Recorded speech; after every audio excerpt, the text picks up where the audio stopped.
பிரியமானவர்களே, கர்த்தர் நல்லவர். இந்த நாள் கர்த்தர் உண்டு பண்ணின நாள்.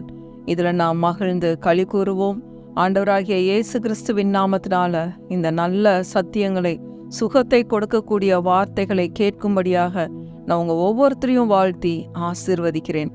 கர்த்தர் நல்லவர். பாருங்க, நேற்றைய தினத்திலையும் சுகத்துக்கான வசனங்கள், எந்தெந்த வசனங்களை நம்ம ஒவ்வொரு நாளும் அறிக்கை பண்ணணும், சாப்பிட்றதுக்கு முன்னாடி மாத்திரைகளை சாப்பிட்றது மாதிரி கர்த்தருடைய வார்த்தைகளை நம்ம எப்படி காலையில், மதியம், இரவுல ஓயாத இந்த வார்த்தைகளை நம்ம தியானித்து கொண்டே இருக்கணும். வார்த்தைகளின் மூலமாக நம் சுகத்தை பெற்றுக்கொள்ள முடியும்.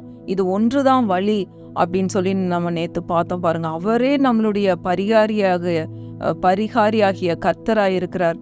யாத்ராகமம் 15:26 பார்த்தோம். இயேசுவே நம்மளுடைய பரிகாரி. ஒவ்வொரு நாளும் நீங்க தைரியமா சொல்லலாம். பாருங்க, இயேசுவே நீர் என்னுடைய மருத்துவர், நீங்க தான் எனக்கு எல்லாமே அப்படின்னு சொல்லி நம்ம தாராளமா சொல்லலாம். பாருங்க, நேற்று ஒரு 10 வசனங்களை பார்த்தோம். இன்னைக்கும் தொடர்ந்து அடுத்த வசனங்களை நம்ம பார்ப்போம். முதல்ல சங்கீதம் 89:34. சங்கீதம் 89:34 பாருங்க. என் உடன்படிக்கையை மீறாமலும் என் உதடுகள் விளம்பினதை மாற்றாமலும் இருப்பேன். சுகத்துக்காக ஆண்டவர் வாக்கு கொடுத்திருக்கிறாரு, வார்த்தைகளை கொடுத்திருக்கிறாருன்னா அந்த உதடுகள் விளம்பினதை அவர் மாற்றாமல் இருக்கிற தேவன். அப்ப நம்ம சுகத்தை பெற்றுக்கொள்றது ரொம்ப நிச்சயம். அவருடைய தழும்புகளால் நீங்கள் ஏற்கனவே குணமானீர்கள் அப்படின்னா நம்ம ஏற்கனவே குணமாகி விட்டோம். ஆண்டவர் ஏற்கனவே சுகத்தை சம்பாரிச்சு கொடுத்துட்டாரு. நம்ம விசுவாச வார்த்தைகளை சொல்லி சுகத்தை எடுத்துக்கொள்றோம். நம்ம விசுவாசிக்க தான் உள்ளுக்குள்ள அந்த சுகத்தை நம்ம அனுபவிக்க முடியும். உண்மையில நம்ம என்ன நினைச்சுக்குவோம், எனக்கு இன்னும் காய்ச்சல் சரியாகலையே, இன்னும் எனக்கு காய்ச்சல் இருக்கே, இன்னும் எனக்கு சளி இருக்கே, இன்னும் எனக்கு அந்த வீக்கம் அப்படியே தானே இருக்கு. அந்த மாதிரி நம்ம நினைச்சுக்கிட்டே இருந்தோம் அப்படின்னா அது எப்பவும் அப்படியே தான் இருக்கும். பாருங்க, என்றைக்கு அதுக்கு மீறி நம்ம இல்ல, அவருடைய தழும்புகளால் நான் குணமாகி விட்டேன்னு விசுவாசத்துல நீங்க என்னைக்கு அறிக்கை பண்ண ஆரம்பிக்கிறீங்களோ, என்னைக்கு வாயை திறந்து இந்த வார்த்தைகளை, விசுவாச வார்த்தைகளை சொல்றீங்களோ, விசுவாச வார்த்தைகளை கட்டவிழ்கிறீர்களோ, அன்றைக்கு அந்த சுகத்தை நீங்க அனுபவிப்பீங்க. ஏன் இன்னும் நான் வசனத்தை சொல்லிட்டு தானே இருக்கிறேன், நான் ஜெபிச்சுக்கிட்டு தானே இருக்கேன், ஆனா இன்னும் எனக்கு அந்த வீக்கம் போகலையே அப்படின்னு நம்ம சொல்லிக்கிட்டே இருந்தா, இன்னும் எனக்கு காய்ச்சல் போகலையே, தலைவலி போகலையே அப்படின்னு சொல்லி நம்ம சொல்லிக்கிட்டே இருந்தோம்னா அது அப்படியே தான் இருந்து கொண்டு இருக்கும். விசுவாசத்தின் கோட்பாடுகள் என்னன்னா, நம்ம வாயை திறந்து விசுவாச வார்த்தைகளை இயேசுவின் நாமத்தினால நீ பெயர்ந்து சமுத்திரத்தின் ஆழத்திலே தள்ளுண்டு போ என்று சொல்லி இருதயத்தில் சந்தேகப்படாம நம்ம பேசும்போது நம்ம பேசினபடியே நடக்கும். பாருங்க, கர்த்தர் அப்படிதான் ஒரு சிஸ்டம் வச்சிருக்காரு. அப்போ அவர் உதடுகள் விளம்பினதை மாற்றாமலும் இருக்கிற தேவன். பாருங்க, இந்த வசனங்கள் எல்லாம் நீங்க தயவாய் குறித்து வைத்துக் கொள்ளுங்கள். குறித்து வச்சு ஒவ்வொரு நாளும் உங்கள் ஃபேமிலி ப்ரேயர் டைம்லேயும் சரி, உங்கள் தனி ஜெப நேரங்கள்லையும் இந்த வார்த்தைகளை நீங்கள் ஒவ்வொரு நாள் அறிக்கை பண்ணுங்க. பலவீனங்கள் வீட்டுக்குள்ளே வராதபடி நம்மால் தடுக்க முடியும். கர்த்தருடைய வார்த்தைகள் அந்த வேலைகளை செய்யும். அடுத்தது சங்கீதம் 91 பாருங்க, 10வது வசனம் வாசிக்கிறேன். ஆகையால் பொல்லாப்பு உனக்கு நேரிடாது, வாதை உன் கூடாரத்தை அணுகாது. கர்த்தாவே, எந்த பொல்லாப்பு எங்களுக்கு ஏற்படுறதில்ல, வாதை எங்கள் கூடாரத்தை அணுகாது இயேசுவின் நாமத்தினால. இப்படிதான் நம்ம டிக்ளேர் பண்ணணும். பொல்லாப்பு எனக்கு நேரிடாது, வாதை என் கூடாரத்தை அணுகாது. இப்படிப்பட்ட வார்த்தைகளை நாம் பேசணும். பாருங்க, இப்ப பாருங்க, எங்க வீட்டுல நடந்த காரியத்தை சொல்றேன். மழை காலம், கொஞ்சம் எங்க வீடு இன்டீரியர் இருக்கும், எங்க காலனி. சனிக்கிழமை ஒரு பாம்பு அடித்தோம். முந்தானேத்து பார்த்தா, முந்தானேத்து காம்பவுண்ட் வால்குள்ள ஒரு பாம்பு, பெரிய பாம்பு, 5 அடி பாம்பு போயிருச்சு அப்படின்னு சொல்லி சொன்னாங்க.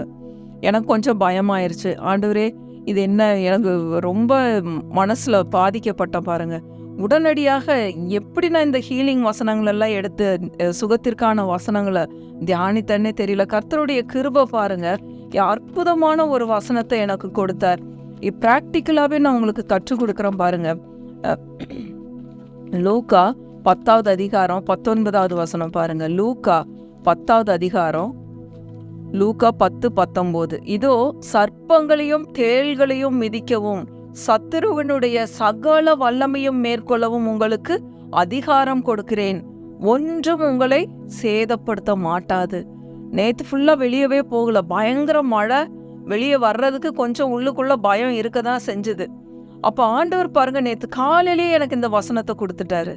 இதோ சர்ப்பங்களையும் தேள்களையும் மிதிக்கவும். ஆண்டவரே, நாங்க சர்ப்பங்களை மிதிக்கிறவர்கள். இன்னும் சங்கீதம் 91 பார்த்தா இந்த வசனத்தையும் நேத்து ஆண்டவர் காட்டுறாரு பாருங்க. சிங்கத்தின் மேலும் விரியன் பாம்பின் மேலும் நீ நடந்து பால சிங்கத்தையும் வலு சர்ப்பத்தையும் மிதித்து போடுவாய். இந்த வசனத்தை, இந்த 2 வசனத்தை தியானிச்சுட்டே இருந்த நேத்து முழுக்க. இன்னைக்கு போனோம் பாருங்க, சைட்ல போய் நின்ன, இயேசுவின் நாமத்தினால நான் சிங்கத்தையும் வலு சர்ப்பத்தையும் நான் மிதித்து போடுறவ. அடுத்தது சர்ப்பங்களையும் தேள்களையும் மிதிக்கிற அதிகாரத்தை ஆண்டவர் எனக்கு கொடுத்திருக்கிறாரு. ஒன்றும் உங்களை சேதப்படுத்த மாட்டாதுன்னு சொல்லியிருக்காருன்னு சொல்லி வார்த்தைகளை சொல்லிட்டே போய் ஃபுல்லா எல்லாத்தையும் கூட்டி கழுவுன பாருங்க. பிரியமானவர்களே, கர்த்தர் கொஞ்சம் கொஞ்சமா அதுல இருந்து என்னை விடுதலை ஆக்குறத பார்த்தேன். நம்ம வார்த்தைகளை சொல்லிதான் பிராக்டிக்கலா ஒவ்வொரு காரியத்துல இருந்தும் நம்ம வெளியே வரணும் பாருங்க. இது எனக்கு பயந்தன்னு சொல்றதுல இது ஒரு வெட்கமா இல்லை. நம்ம பிராக்டிக்கலா ஒவ்வொரு காரியத்தையும் எப்படி வசனங்களை சொல்லி இப்படிப்பட்ட பயங்கள்ல இருந்து வெளியே வர்றோம், அது ரொம்ப ரொம்ப முக்கியம் பாருங்க. ஆண்டவரே, இதுல இருந்து எனக்கு முற்றிலுமான ஒரு விடுதலை உண்டாகிறதுக்காக ஸ்தோத்திரம்னு சொல்லி ஒவ்வொரு நாளும் வார்த்தைகளை சொல்லி கொண்டிருக்கிற பிரியமானவர்களே. அடுத்தது சங்கீதம் 105. இப்படிதான் நம்ம வசனங்களை சொல்லி பிரச்சனைகள்ல இருந்து வெளியே வரணுங்கிறது தான் இப்ப டீச் பண்ணிட்டு இருக்கிறேன். சங்கீதம் 105:37. அப்பொழுது அவர்களை வெள்ளியோடும் பொன்னோடும் புறப்பட பண்ணினார், அவர்கள் கோத்திரங்களில் பலவீனப்பட்டவன் ஒருவனும் இருந்ததில்லை.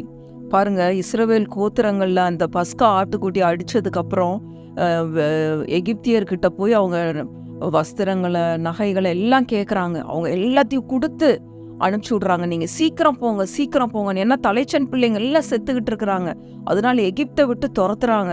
அப்படி இவங்க வெளியே போகும்போது அவர்களை வெள்ளியோடும் பொன்னோடும் புறப்பட பண்ணினார். அது மட்டும் இல்ல, அவர்கள் கோத்திரங்களில் பலவீனப்பட்டவன் ஒருவனும் இருந்ததில்லை. 430 வருஷத்துக்கு முன்னாடியே, 400 வருஷத்துக்கு முன்னாடியே ஆபிரகாமுக்கு ஆண்டவர் வாக்கு பண்ணாரு, நீங்க எகிப்தை விட்டு சும்மா வர மாட்டீங்க, உன் சந்ததி சும்மா வராது, மிகுந்த பொருட்களுடனே நீங்க எகிப்தை விட்டு வெளியே வருவீங்க அப்படின்னு சொல்லி கர்த்தர் 400 வருஷத்துக்கு முன்னாடி வாக்கு பண்ணாரு.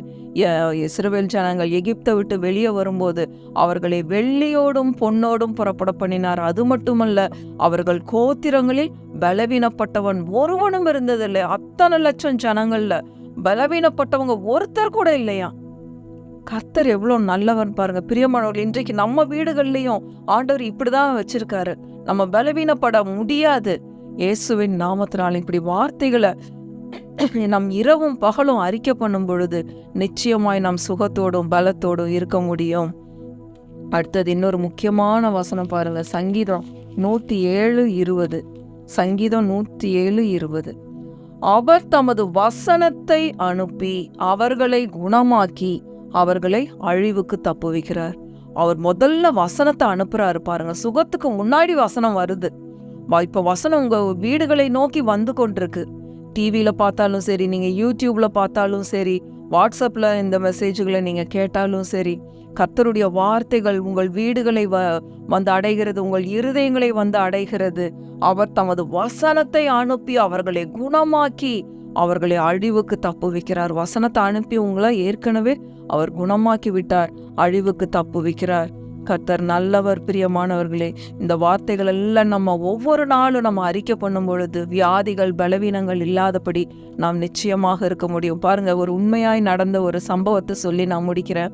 ஒருத்தர் வெடிகுண்டுல மாட்டிட்டாரு.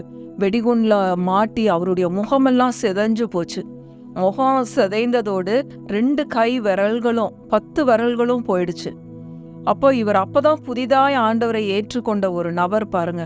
வேதத்தை அவ்வளோ இன்ட்ரெஸ்டா படிச்சுக்கிட்டு இருந்திருக்காரு. ஆனா இப்ப கண்ணு 2 முகம் செதஞ்சதுனால கண்ணு 2 போயிருச்சு, விரல்கள்லாம் போயிருச்சு. இவர்னால வேதத்தை வாசிக்க முடியல. அவருக்கு அவ்வளோ கவலையா இருந்திருக்கு.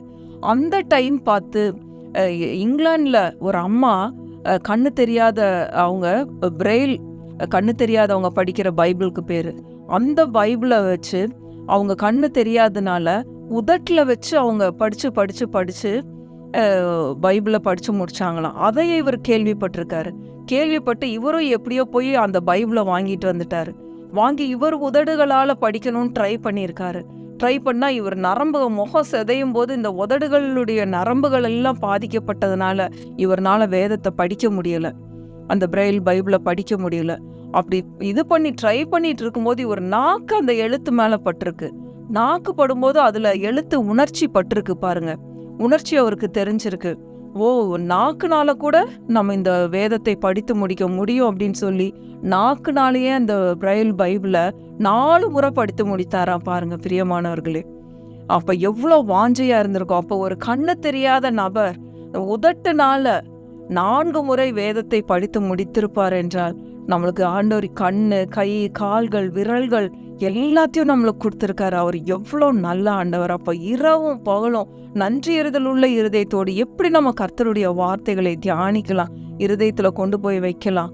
இப்படியாக நம்ம வார்த்தைகளுக்கு முக்கியத்துவம் கொடுக்கும் பொழுது நிச்சயமாகவே நம்ம பலவீனங்களும் வியாதிகளும் இல்லாம நாம் சுகத்தோடும் பலத்தோடு இருக்க முடியும். எப்படிப்பட்ட வியாதினாலும் கலங்காதீங்க, திகைக்காதீங்க. கர்த்தருடைய வார்த்தைகளை சொல்லி நீங்க நிச்சயமா எந்த ஒரு பிரச்சனைனாலும் நம்ம வார்த்தைகளை சொல்லி தைரியத்தோடு கூட வெளியே வரலாம் பாருங்க. கர்த்தர் ரொம்ப ரொம்ப நல்லவர் பிரியமானவர்களே.